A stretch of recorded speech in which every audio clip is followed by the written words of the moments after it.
संसार के हर सुखों की प्राप्ति के लिए आपके पास पावर चाहिए, पावर। और वो पावर है भगवान का नाम। नाम से बढ़कर कोई पावर नहीं। राधा राधा रटना कोई खिलवाड़ समझ रहे हो? रट के तो देखो।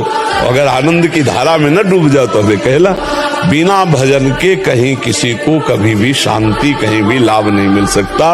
ये पक्का समझ ली देता है। भजन बुद्धि को धर्म में सिखाता है, भजन संतोष देता है, भजन सहनशीलता लाता है। और भजन जब है तो प्रकाश हो जाता है, जो चाहोगे वो प्राप्त हो जाएगा। जब भगवान मिल जाएंगे तो माया क्या चीज है नहीं? इसलिए भजन करो। स्त्री शरीर तो पुरुष शरीर संबंधी आकर्षण, पुरुष शरीर स्त्री संबंधी या जनेंद्रीय संबंधी आकर्षण, उसके पास दूसरा पावर नहीं है।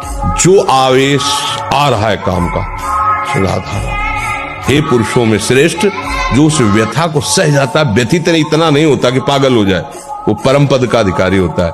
वो कह रहे यहाँ चलो, ये देखो, ये खाओ, ये पियो, हर बात अनसुनी नहीं मान रहे। अब वो हमारा क्या बिगाड़ लेगा? बोलो क्या बिगाड़ लेगा? अब हम उसको इतना प्यार करते हैं कि दुश्मन ही नहीं मानते। वो कहता है वहां चलो, हम खड़े हो जाते हैं। वो कहता है ये करो, हम कर देते हैं। वो कहता है ये देख लो, हम देख लेते हैं। वो कहता है सूंघ लो, हम सूंघ लेते हैं। वो ये छू लो, हम छू लेते हैं। अब हम उस पर विजय प्राप्त कर पाएंगे? हम दुश्मन के इशारे पे चल रहे हैं। हम विजय प्राप्त करने के लिए पहले आप अपना पक्ष दृढ़ कीजिए। ये हमारा दुश्मन है, ये हमको भगवान से विमुख करने में पूरा का पूरा जोर जन्म जन्मांतरों से लगाता रहे। अब हमको लड़ना है, हमारे पास बल है, भगवान नाम। गुरुदेव भगवान, आपकी तरह अखंड ब्रह्मचर्य का पालन कैसे किया जाए? कृपया करके मुझे वो नियम बताएं। इसमें तो सबसे पहले भगवान की कृपा होती है। हमने तो जीवन में कृपा ही देखी है। पहला उत्तर कृपा, केवल भगवान की कृपा, उसी से पूरा। और दूसरा, भगवान की कृपा का आदर करते ही सावधानियां रखना। पहला, ब्रह्म मुहूर्त में जगना, जग करके हम इतना जल पिए कि या तो हमें उल्टी हो जाए या पचने। अगर उल्टी हो गई तो पचने से भी अच्छा होगा। हमारे अंदर जो जहर बना, ऐसे गंदे पदार्थ वो निकल जाते हैं। ये ब्रह्मचर्य के लिए बहुत आवश्यक, वो शीतलता प्रदान करता है। ब्रह्म मुहूर्त में बिना कुल्ला किए वो जैसे तांबे के पात्र में 1 लीटर जल रख ले, रात भर आराम से पीजिए, तो वो बहुत आपको उसमें ब्रह्मचर्य में। और इसके बाद थोड़ा टहलिए, वज्रासन में बैठ के फिर शौच जाए, फिर स्नान कीजिए जरूरी। और फिर आधा घंटा व्यायाम कीजिए, कठोर व्यायाम जैसे दंड बैठक, ऐसे फिर आधा घंटा आसन कीजिए जो योगी का आसन है। फिर अपनी दिनचर्या में उतर जाइए। ब्रह्मचर्य धारण करने वाले कोई बादाम, हलवा, घी की जरूरत ही नहीं भाई, बिल्कुल सच्ची मानिए। जैसे तप्त भूमि में पैर कैसे पड़ता है, ऐसी बिजली रहती ब्रह्मचारी के शरीर। बिजली 60 किलोमीटर बिना विश्राम किए चलते देखा है। कमंडल हाथ में चढ़ ब्रह्माकार वृत्ति चले जा रहे। कब आहार मिलेगा, कब विश्राम, कोई मतलब नहीं। यार भगवदाकार वृत्ति, ब्रह्मचर्य अत्यंत आवश्यक। जिसे आप खिलवाड़ समझ रहे हो, ये बहुत बड़ी हानि है। जिन लोगों को ऐसा लगता है कि ब्रह्मचर्य छीण करके हम घी दूध पी करके या मकर और कौन सी भस्म और स्वर्ण भस्म, मकर ध्वज और क्या क्या, भाई ये सब उसकी पूर्ति नहीं कर सकते। ध्यान रखना, जो ब्रह्मचर्य आपका छीण हुआ, जो नस नाड़ियों का अभ्यास आपका गलत बन गया, उसको कोई भी भस्म, कोई भी औषधि, कोई भी घी दूध बादाम पिस्ता पूर्ण नहीं कर सकता। ध्यान रखना, आपको जो चाहिए वो मिल जाएगा, पक्का मिल जाएगा। हमारा विश्वास है, हमारा अनुभव है, जो चाहिए वो मिल जाएगा। जो चाहिए, कर तुम अकर तुम मन था कर तुम सर्व समर्थ, ऐसे चमत्कार तुम्हारे जीवन में होंगे कि तुम आश्चर्यचकित हो जाओगे। केवल भगवत नाम का आश्रय ले लो, कृष्ण कृष्ण बोलो, राधा राधा बोलो, आप खुद देख क्या चला जाता है। अंदर ही अंदर मनन करते रहो, बाहर से खूब काम करते रहो, क्या परेशानी होनी। और अगर विजय ना हो जाए तो मैं बता, धन सच्ची कहते हैं, तुम ऊब जाओगे कि भगवान बंद कर दो धन देना, सच्ची कह रहे हैं। तो आगे चलकर तो कोई काम आदि रह ही नहीं जाते, सब भगवत स्वरूप हो जाते हैं, सब भगवान है, सब में प्रभु, ऐसा अनुभव होने लगता है। पहली बात तो घबराओ मत। ये जो हमारा रोना धोना शुरू हो जाता है, ये सबसे बड़ी हानि है। शत्रु पक्ष के लिए तुम इतने कमजोर हो गए हो। अरे भाई ऐसा नहीं, हम भगवान के बच्चे हैं यार, मतलब ऐसा क्या, वो भगवान की शक्ति से शक्तिमान होकर त्रिभुवन में झंडा फहरा रहा है और हम भगवान के बच्चे होकर रो रहे हैं यार, कैसे? मतलब हम भगवान को अपना नहीं माने, इसीलिए सच्ची बात है। जिस दिन आप अपने गुरु के हो जाओगे, भगवान के हो जाओगे, तो आपके अंदर एक तेज आ जाएगा, एक शक्ति आ जाएगी, सबसे लड़ने की सामर्थ्य आ जाएगी। साधु अकेला होता है, पूरा संसार एक तरफ होता है। सच्ची बात वाले में जो सत्य मार्ग के साधु है, अकेला होता है। हर संसार का व्यक्ति, वस्तु, स्थान उसको परास्त करने के लिए होता है, और वो अपने चिंतन को सबसे समेट कर एकमात्र भगवान में लगाता है। तभी जयति जयति जगुच्चर, तभी उसको नमस्कार करते, उसे प्रणाम करते हैं। तो वो तुम भी बन सकते हो, गृहस्थ में होते हुए भी वैसे बना जा सकता है। इसलिए हमारी प्रार्थना है, पहले तो आप रोइए मत, किसी भी पीड़ा में रोइए। रोना है तो प्रभु के प्यार में रोइए, बस। ये आंसू केवल प्रभु के प्यार के लिए नहीं, हर परिस्थिति को सहने के लिए तैयार रहो। भगवान के जन हो, ऐसे छोटी मोटी बात है, रो दिया बच्चों की तरह नहीं। 100 बार गिरेंगे फिर भी हम चढ़ाई करेंगे इस पर। इसका अभ्यास है हमको नष्ट करने का। तो आज से हम प्रण लेते हैं कि तू हमें कितनी बार गिराएगा। अविनाशी का बच्चा हूं, अविनाशी ही हूं। शरीर बदलते रहेंगे लेकिन हम तेरे को देख लेंगे एक दिन तुम जीत जाओगे। क्या संकल्प कर? ब्रह्मचर्य का संकल्प। हाथ तो टूट जाता है, तुम ही तोड़ देते हो, कोई दूसरा थोड़ी तोड़ता है। हम ही पकड़ते हैं, हम ही छोड़ते हैं। हमें सतमार्गों को ग्रहण करते हैं, हम ये असत मार्गों को ग्रहण करते हैं। अभी आपकी निष्ठा में दम नहीं है, वो दम जो आती है ना भगवान के भजन से आती है। तो आपके अंदर आध्यात्मिक बल होगा तो एक बार सोच लिया, अब वही होगा। चाहे आग में झोंक दिए जाए तो भी वो बात बदलेगी नहीं। ये दम आती भक्ति से। भक्त सब कुछ सह सकता है। जिसने भगवान से अपनापन कर लिया, अपने प्राणों का त्याग हंसते हंसते कर सकता है।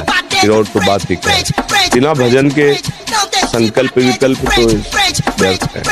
भजन करो, संकल्प करना ही नहीं पड़ेगा, इच्छा ही नहीं होगी, गंदे कामों की इच्छा ही नहीं होगी। मन मलिन है और शुष्क है, इसलिए वो भोगों की तरफ जाता है। निर्मल और द्रवित हो जाए, उसमें विकार ही नहीं उत्पन्न होगा। निर्मल मन, निर्विकार मन भजन से बनता है। नाम जप करो। भजन बल से मन को रोका जा सकता है, बुद्धि बल से नहीं। अगर आप 5 वर्ष ब्रह्मचर्य रहे केवल इसलिए कि जो हमारी संतान हो वो बहुत देशभक्त, हरिभक्त, बलवान, विद्वान, ज्ञानवान हो, और आप नियम से दोनों भजन करो, और 5 वर्ष बाद गर्भाधान करके संतान उत्पत्ति के शास्त्र सिद्धांत अगर वो महापुरुष न पैदा हो तो बताना। अगर उठने में तुम्हें तकलीफ ना होने लगे कहना। अगर बादाम ज्यादा खाओगे तो लीवर खराब हो जाएगा। देख, कुछ बात देख लेना। ये जो लोग कहते हैं ना कि अरे बाबा लोग सब कहते हैं, देख लेना तुम्हारे पुरखा पानी पा जाए। व्यायाम जरूर करो, अगर ना करते हो तो शुरू करो 5 मिनट से। 5 मिनट हमारी बात मानो, 4 बजे उठ करके शौच स्नान करके यदि 20 मिनट व्यायाम करोगे रोज, तो आप देखोगे वरदान की तरह काम करेगा। जितना आवश्यक है भोजन, उतने आवश्यक है व्यायाम। ब्रह्मचर्य ऐसे थोड़ी रह जाता है कि ऐसे खाओ पियो ब्रह्मचारी रह जाओगे, नहीं। 45 मिनट व्यायाम करके पूरे वृंदावन की परिक्रमा करके अपने ठाकुर की सेवा, गुरु जी की 2 बजे प्रसाद पाते। व्यायाम करना चाहिए, नाम जप करना। देखो, अब देखो अपना जीवन देखना, 1 साल में आप बदल जाओगे। 1 साल में चेहरा बदल जाएगा, जीवन बदल जाएगा। नाम जप करो, आध्यात्मिक शक्ति बढ़ाओ। व्यायाम करो, शुद्ध भोजन करो, शारीरिक शक्ति बढ़ाओ। अभी आप बलवान बन जाओगे। बलवान कौन है? दूसरा गाली दे रहा, आप सह गए, उसे बलवान कहते। उसके थप्पड़ मार दिया, उसे बलवान नहीं कहते। बल आप में क्षमा है तो आप बलवान हैं। अगर 20 वर्ष तक ब्रह्मचर्य ठीक रखे और फिर गृहस्थ में जाए ब्याह करके, और फिर स्त्री सहवास करे, उसको कुछ नहीं बिगड़ने वाला। वो 20 वर्ष स्त्री सहवास करके और फिर वो वैराग्य में चले तो बिल्कुल सच्चा फकीर बन सकता है। क्या देखना चाहते हो? मलमूत्र के भांड नहीं, क्या भोग रहे हो? पूरा जीवन हो गया, क्या तुम हाथ में ले पाए? क्या है सुख? अपनी पाणी ग्रहण की हुई पत्नी के सिवा अन्य सब में भगवती की भावना करो।